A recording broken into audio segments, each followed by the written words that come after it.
منگتے ہیں کرم ان کا صدا مانگ رہے ہیں، دن رات مدینے کی دعا مانگ رہے، کم مانگ رہے ہیں نہ سوا مانگ رہے ہیں، جیسا ہے غنی ویسی عطا مانگ رہے،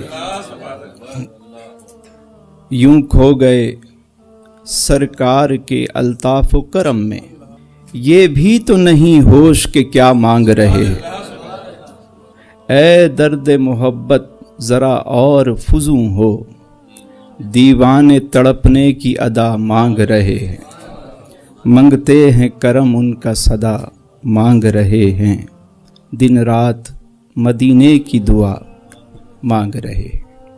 محمود غزنوی کا دربار سجا ہے، وزراء بھی بیٹھے ہیں، مصاحبین بھی بیٹھے ہیں، سائلین بھی بیٹھے ہیں۔ بادشاہ سلامت کے برابر میں ایک تھال رکھا ہے، اس تھال میں ہیرے بھی ہیں، جواہرات بھی ہیں، موتی بھی ہیں، قیمتی تحائف اس میں رکھے ہوئے ہیں۔ بادشاہ بڑا خوش ہے۔ بادشاہ نے کیا کیا، وہ تشت اٹھایا اور اس کو یوں اچھال دیا، سارے ہیرے موتی بکھر گئے، اور فرمایا کہ سب جس کا جی چاہے اٹھا لے۔ لوگ دوڑ پڑے، لپکے، جس کے ہاتھ میں جو چیز آئی اس نے اٹھا لی۔ بادشاہ یہ کام کر کے چلا گیا۔ بادشاہ جا رہا ہے، لوگ مال جمع کرنے میں لگ گئے۔ اتنے میں اس نے مڑ کے دیکھا تو کیا دیکھتا ہے کہ ایاز پیچھے پیچھے آ رہا ہے۔ بادشاہ نے پوچھا، ایاز کیا بات ہے؟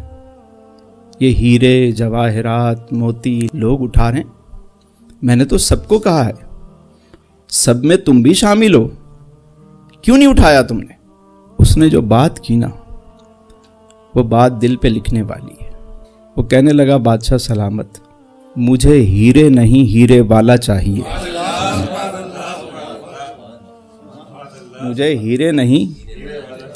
اصل راز یہی ہے کہ بندے کو جب یہ سمجھ آ جائے کہ ہیرے نہیں ہیرے والا چاہیے، ہیرے والا مل گیا تو ساری چیزیں مل گئی۔ ہم یہ راز نہیں سمجھ پائے۔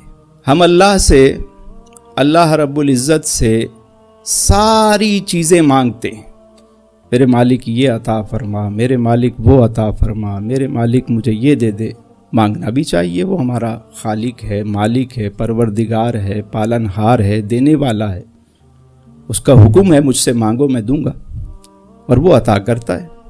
مگر ہم اللہ سے اللہ کے سوا سب کچھ مانگتے ہیں کہ مالک یہ بھی عطا کر دے، وہ بھی عطا کر دے۔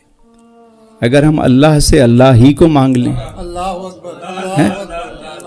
تجھ سے تجھی کو مانگ کے اچھا رہا منگتا تیرا، اگر یہ ہو جائے تو کام بن جائے۔ ہم تو مالک کا قرب اس لیے چاہتے ہیں کہ ہمارے کام بن جائیں، دنیاوی کام بنے۔ مالک کا تقرب بھی، کوئی وظیفہ بھی، کوئی چلہ بھی اس لیے کرتے ہیں کہ ہمارے کام بن جائیں۔ لیکن اگر مالک سے مالک کو مانگ لیں، اس کا قرب مانگ لیں، اس کی محبت مانگ لیں، اس کے محبوب کا عشق مانگ لیں، کام بن جائے، زندگی آسان ہو جائے۔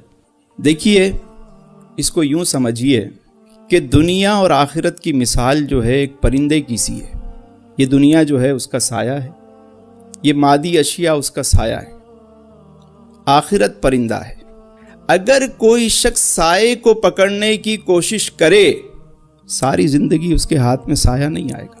کبھی وہ یہاں پہنچتا ہے، پرندہ یہاں جاتا ہے، سایہ یہاں، پھر وہ یہاں بھاگتا ہے، وہاں بھاگتا ہے، بھاگتا ہی رہتا ہے۔ دنیا کا معاملہ یہی ہے۔ اللہ فرماتا ہے متاع الغرور، ایک دھوکہ ہے، سایہ ہے یہ، جس کے پیچھے ہم بھاگتے ہیں۔ بھاگو، جو دنیا کے پیچھے بھاگتا ہے، دنیا اس کو اپنے پیچھے بھگاتی رہتی ہے، اور آخرت جو ہے وہ پرندہ ہے۔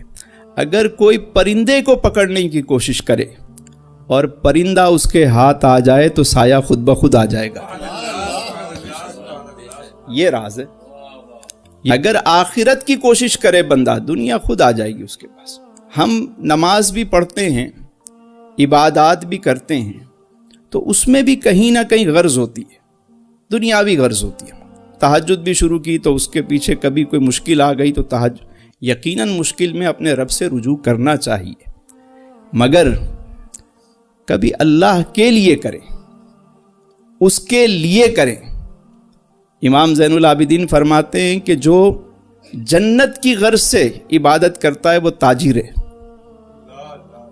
اور جو جہنم کے خوف سے عبادت کرتا ہے وہ غلام ہے۔ وہ فرماتے ہیں کہ آزاد وہ ہے جو عبادت فقط اللہ کے لیے کرے۔ ہم کہتے ہیں انا للہ و انا الیہ راجعون، پڑھتے ہیں نا کہ بے شک ہم اللہ ہی کے ہیں اور اسی کی طرف ہمیں لوٹنا ہے، لیکن ہم یہ کب پڑھتے ہیں؟ ہمارے یہاں تو یہ کہ کوئی فوتگی ہو جائے تو ہم پڑھتے ہیں، جبکہ اللہ نے فرمایا کہ میرے بندے جب مشکل میں ہوتے ہیں، کوئی پریشانی میں ہوتے ہیں، تو وہ کہتے ہیں قالو انا للہ و انا الیہ راجعون، وہ کہتے ہیں کہ ہم اللہ ہی کے ہیں اور اسی کی طرف ہمیں لوٹنا۔ اگر ہم اللہ ہی کے ہیں تو دنیا میں ہی اگر اسی کے ہو جائیں، کام بن جائیں ہمارے۔ ایک گاؤں میں ایک شخص نے چوری کی، اچھا تھا اسی گاؤں کا، چوری کرنے لگا تو وہ ذرا کھٹپٹ ہوئی تو گھر والوں کی آنکھ کھل گئی۔ اب گھر والوں نے آواز لگائی تو سب مرد نکل پڑے، یہاں تک کہ وہ پورا گاؤں بیدار ہو گیا۔ اب چور آگے ہے اور گاؤں والے پیچھے پیچھے، بھاگ رہا۔ اس کی اسپیڈ زیادہ تھی، ذرا لوگ تھوڑا پیچھے تھے۔ اسے آگے اور تو کچھ سمجھ نہ آیا، مسجد نظر آئی، اس نے مسجد کی دیوار پھلانگی، اپنی چادر اور چہرے پہ جو نقاب لگایا ہوا تھا وہ سب اتار کے اس نے ایک طرف پھینکا اور نیت باندھ کے کھڑا ہو گیا۔ اب لوگ بھاگتے بھاگتے جب آئے، انہوں نے ایک نے جھانکا، دیکھا مسجد میں بندہ نماز پڑھ رہا ہے۔ کسی نے کہا یہ چور تو نہیں ہے؟ دوسرے نے تمہارا دماغ خراب ہے، رات کا وقت ہے، کوئی اللہ کا نیک بندہ دیکھو تہجد کی نماز پڑھ رہا ہے، تم چور کہہ رہے ہو اسے؟ چلو وہ کہیں اور ہوگا۔ ادھر وہ شخص جیسے ہی اس نے نیت باندھی، جھوٹ موٹ کی نیت باندھی، اس نے کہا میرے مالک رسوائی سے بچا لے، آج بچا لے۔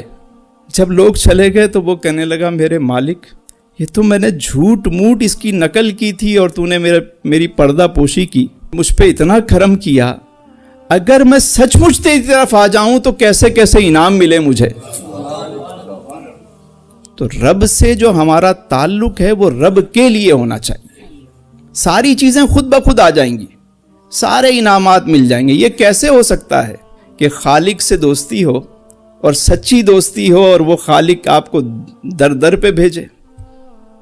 اقبال نے یہی فلسفہ تو سمجھایا کہ ایک سجدہ جسے تو گرا سمجھتا ہے، کہ یہ وہ سجدہ ہے جب خالق کے لیے کیا جائے تو مالک پھر در در پہ جانے نہیں دیتا۔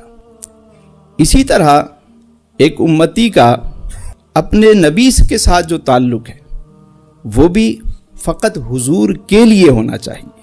کسی پہ کرم ہو جائے، کسی کے بھاگ جاگ جائیں، حضور تشریف لے آئیں کسی کے خواب میں، کرم فرما دیں۔ اللہ تعالیٰ ہم سب پہ یہ کرم فرمائے۔ اور حضور پوچھیں کہ اے میرے امتی بتا تجھے کیا چاہیے، ہم کیا کہیں گے؟ ہم تو اپنے سارے جو مسائل ہیں وہ پیش کر دیں گے کہ بہن کے بیٹے کا مسئلہ ہے، فلاں کا یہ مسئلہ ہے، میرے ساتھ یہ مسئلہ ہے، حضور کرم فرمائیے۔ ہمارا استغاثہ یہ ہوتا ہے، زیادہ سے زیادہ کسی کی محبت جاگی، اس نے کہا حضور مدینے بلا لیجئے، قدموں میں رکھ لیجئے۔ لیکن قربان جاؤں صحابہ کرام پہ۔ ایک صحابی رسول ہیں حضرت ربیعہ رضی اللہ تعالیٰ عنہ، حضور کی غلامی میں رہے۔ جب وہ رات کو حضور اٹھتے تہجد کے لیے تو وہ پانی گرم کر کے دیتے، حضور کی خدمت کرتے۔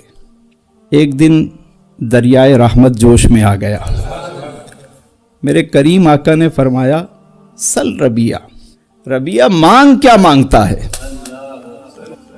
وہ بھی صحابی تھے، وہ بھی حضور کے عاشق تھے، بڑے لوگوں کی باتیں بھی بڑی ہوتی ہیں۔ جب دیکھا کہ دریائے رحمت جوش میں ہے، کرم پہ عرض کرتے ہیں حضور جنت میں آپ کی رفاقت چاہیے، جنت میں آپ کی رفاقت چاہیے۔ جنت نہیں مانگی،